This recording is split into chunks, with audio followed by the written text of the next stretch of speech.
Hello friend, কেমন আছো? আশা করি অনেকটা ভালো আছো। আর তোমাদের আশীর্বাদে আমিও ভালো আছি। আজকে আবার নতুন একটা ব্লগ নিয়ে চলে আসলাম।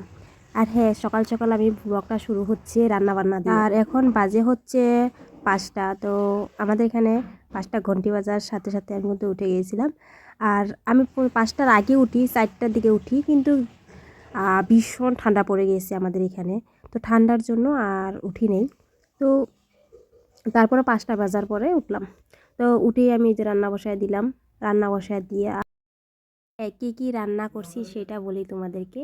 তো দুঃখের বিষয় একটাই, সয়াবিন আলুর ঝোল। আর তারপরে হয়েছিল বাঁধাকপি। তো বাঁধাকপিটা আর তুলে ধরি নাই, আর অনেকটা লেট হয়ে গেছে। তো আমি ভিডিও করছি, আবার এই কাজও করছি। আর এখানে দেখতে পাচ্ছি ওই ইন্দুর মোড়া, এটা কি বলে, আঠা নাকি, তো এটা দিয়েছিল। আর আমাদের ঘরের মধ্যে প্রচুর ইন্দুর হয়ে গেছিলো, তার জন্য এটা দিয়েছিল। কিন্তু এটা আমি দিয়ে বেজেছে ছোটো বাচ্চাগুলো বাজে আর কি। আর বড়গুলো তো সময়ের সাথে সাথে সমস্ত কিছু কিন্তু পরিবর্তন হয়ে গেছে। তো আমি কিন্তু এত সকালে আমি কখনো উঠতাম না, যখন আমি বিয়ের আগে আর কি, বিয়ে হওয়ার আগে। তো আমি তখন ঘুমিয়েছিলাম, মানে 7টা 7:30টার দিকে আমি ঘুম থেকে উঠতাম।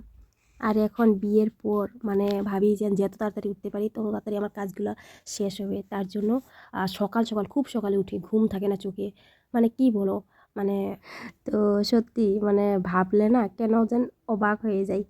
তো এখন লাগে যখন আমি একটা সংসারী হয়ে গেছি, মানে বড় দায়িত্ব মাথায় নিয়েছি।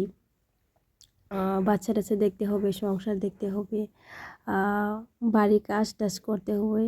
তো ওইভাবে দিন এগুলো দেখতে দেখতে না সত্যি নিজের খেয়াল নিজে রাখতে পারি নাই। তো আমার কিন্তু শরীরটা ভীষণ খারাপ হয়ে গেছে, ভিতর ভীষণ খারাপ। কিন্তু তাও কাজ করছি। আর কি বলতো, কাজ না করলে তো হয় না। তো মানে না পারা কাজগুলো করছি। তো এখন হচ্ছে দেখতেই পারছো রাত্র করে আমি লাইট জ্বালায় কাজ করছি। কিন্তু এটা কিন্তু সকাল এটা, হ্যাঁ। তো সকালে মারাত্মক ঠান্ডা থাকে, তো তার ভিতরে আমি ঠান্ডা জল দিয়ে বাসন ধুতে হচ্ছে। কি বলবো তোমাদেরকে, এই কাজগুলো ঠিক আমি যেভাবে করছি সেম এইভাবে আমার মা করতো। তো মাকে কিন্তু আমি বলতাম যে কেন এরকম কাজ করো, সকাল সকাল ঠান্ডা লাগিয়ে যাবে, অনেক কিছু মানে বকতাম আর কি। তো এখন দেখি নিজেরই করতে হচ্ছে। তো আমাকে এখন বকার মানুষ কেউ নেই, জানে এটা আমার করতে হবে, করতে লাগবে। তো আগে করাই ভালো, মানে শরীরের কি হয় হোক সেটা আমি দেখি না, কাজ করতে লাগে করে যাচ্ছি। কিছু কিছু লোকের মানে কাছে গেলে সত্যি আমার লজ্জা করে। মানে কি বলতো, যারা মানে সুন্দর আর কি, সুন্দর সব দিক দিয়ে ঠিকঠাক, যারা কাম লুকায়ে থাকে, মানে কাম লুকিয়ে ঘুরে, মানে কাম করতে আলছি পায়, তো সেগুলো হয়তো শরীরটা খুব ভালো থাকে। তো বিশ্বাস করো, সেই মানুষগুলো দেখলেই বোঝা যায় ফুলের সাজির মতন হয়ে থাকে। তো ওইসব মানুষগুলোর কাছে যদি আমি যাই, সত্যি নিজেরই লজ্জা লাগে। মানে কাজ করতে করতে নিজের শরীরের দিকে আমি খেয়াল রাখতে পারি না, অবাক লাগে। হ্যাঁ, নিজের শরীরে যদি আমি খেয়াল রাখি, আমি বাচ্চাকে মানুষ করতে পারবো না, আর কাজে জায়গাত পড়ে থাকবে। তো এগুলো সমস্ত কিছু ভেবে নিজের দিকে খেয়াল রাখি না। তো এসবের লিগে কিন্তু আমি অনেক গালি শুনি, বিশেষ করে আমার মার কাছে থেকে। যখন আমি বাড়ি যাই তখন মানে আমাকে দেখে আমার মা বলে যে এখন এরকম হয়ে গেছিস, আরও অনেক দিন বাকি, মানে অনেক দিন পরে আসছি, তো এখন এমন হয়ে গেছিস। তো এইসব অনেক কথা বলে গালি দেয়। তো কিছু করার নাই। যাই হোক, আমি অনেক বকবক করে ফেললাম। তো ফাইনাল কথাতে আসি। তো ওই যে আমার মুখ ধোয়া হয়ে গেছে, আরও দিক দিয়ে রান্না বসাইছিলাম, তো সেটাও হয়ে গেছে। আমারও মুখ ধোয়া হয়ে গেছে। তো আমি যাব হচ্ছে কাজে। তো তাই রান্না বাড়া সেরে তারপরে হচ্ছে মেয়ে ঘুমাইছে, তো ওরে রেডি করতে লাগবো। ওর পিছনে আমার 1 ঘন্টা পুরো যায়, কারণ ওর উঠাইয়া মুখ ধোয়াইতে হয়, কইতে কইতে তারপরে ধোয়, তারপরে হচ্ছে খাইতে গেলেও বলতে হয়, মানে খা করতে হয়। পিছনে আমার 1 ঘন্টা যাওয়ার পিছনে।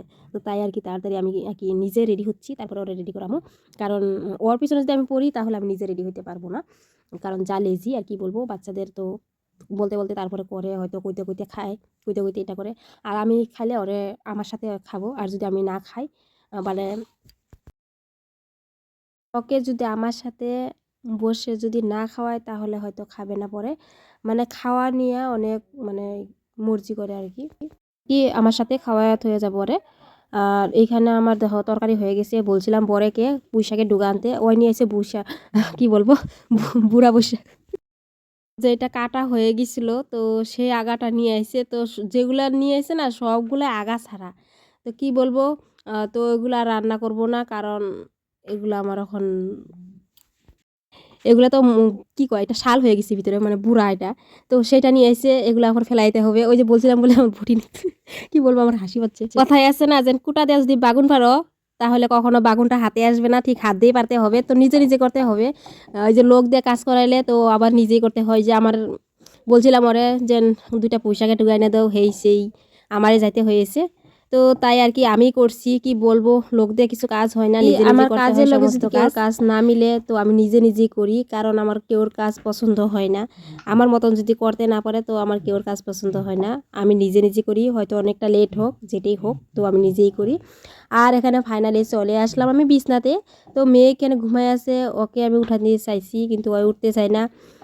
ওই বিরাতে লেজি, ওর বাবার মতন ঘুমায়, ভীষণ ঘুম, কি বলবো। তো এখন বাজে হচ্ছে প্রায় 6:30 বেজে গেছে। আর আমাদের এখানে বাগানের কাজে যাবার হলে তো 7টাতে যাইতে হয়। তো আমি কাজে যাব বলে এখানে তাড়াতাড়ি ওরা রেডি করাইছি। তো হয়তো উঠতেই চাইছে না, তাও আমি ওর বিছনাতে রেখেই বিছনাটা উঠাইছি, আবার এদিক দিয়ে ভাত বসায় দিয়েছি। তো ভাতটাও ওদিক দিয়ে হয়ে গেছে আধা আধি, আর ওদিক দিয়ে আমার বিছনা উঠানি হয়ে গেছে। তো ভাতটা দেখছি যে হয়েই গেছে একদম। তো এখন আমি নামাইয়া নিব। আর বেশি আতপ চালে ভাত তো বেশি টাইম লাগে না, বসাতে বসাতে হয়ে যায়। তো অল্প অল্প 1 মিনিট যদি দেরি করো তো নরম হয়ে যায় ভাতটা, তাই তাতে রান্নাঘরটা দেখে কিছু মনে করবে না, কারণ ছোটো মোটো রান্নাঘর আমার। তো এখানে রান্না করি, আর এদিকেও রান্নাঘর ছিল, ওই যে যেটাতে আমি ওখানে মার গালাছি, তো এটাই রান্নাঘর ছিল। কিন্তু কি বলতো, গ্যাসেই হোক চুলাই হোক, চুলা তো রান্না করি না, বাইরে চুলাতে রান্না করি, আর ঘরের ভিতরে গ্যাসেই রান্না করি। তো এইখানে না ভীষণ কালি হয়ে যায়, কারণ গ্যাসের ইটা বাড়ানো ছিল, বেশি কালি হয়ে যায়। তাই আর কি ওই সাইডে একটা ছোট রুম আছে যেটাতে আমি ভাত নামাইয়া নিয়ে আসলাম ভাতটা, তো সেইটাতেই আমি রান্না করি। তো তাই কিছু মনে করবে না, কারণ আমার যেখানে সুবিধা হয় সেখানে আমি করি, যেটা আমি ভালো মনে করি। তো এই যে ফাইনালি আমি রেডি হয়ে গেছি, এখন যাব কাজে মানে আমি চাকরিতে জয়েন করব। তো যাই হোক, আর কি করলাম। আর এখানে হচ্ছে বাবাকে খাওয়াচ্ছে, ও একটা বাচ্চা মানুষের মতন, যেরকম আমার মেয়েকে রেডি করাতে হয়, তো এখানে বাবাকেও রেডি করাতে হয়। তো আমি আমার মেয়েকে রেডি করাইছি, ওই ছেলেকে রেডি করাইছে। তো যাই হোক, খাওয়ায় দিচ্ছে, খাওয়ায় টাওয়ায় তারপরে হচ্ছে ও নিজে খাবে, কাজে যাবে। তো আমিও সেই সেম একই করব। তো যাই হোক, বেশি কথা বক বক করে ফেললাম। ফাইনালি আমি রেডি হয়ে গেছি, এই যে দেখতে পাচ্ছ ফাইনাল লুকটা। আমি খুব সুন্দর করে সাজেছি। হাসি পাচ্ছে কেন বলো তো, এটা আমার বরের গেঞ্জি পরেছিলাম, তাই আমার ভীষণ হাসি পাচ্ছে। কারণ একটা শার্ট ছিল, তো সেটা ছিঁড়ে গেছে, সেখানে ছিঁড়ে না মানে আগুন লেগে গেছিলো, আমি আগুন তাপাইতে গিয়ে মানে শার্টটার মধ্যে আগুন লেগে গেছিলো। তো যাই হোক, ভগবানে কীভাবে আমি বেঁচে গেলাম, নাহলে সেদিনই মরতাম আমি। তারপরে ফাইনালি আরেকটা আমার গেঞ্জি নামাই দিয়েছে, কয় এটা পরো, এটা গরম আছে আর আরামও আছে। তো আমি কিছু ঠিক আছে। তো আমার কথাতে কিছু মনে করবে না, আমি খাঁটি বাঙালি, ভুল হইলে ক্ষমা করে দেবে। তো ভিডিওটা এখানে রাখছি, সবাইকে টাটা।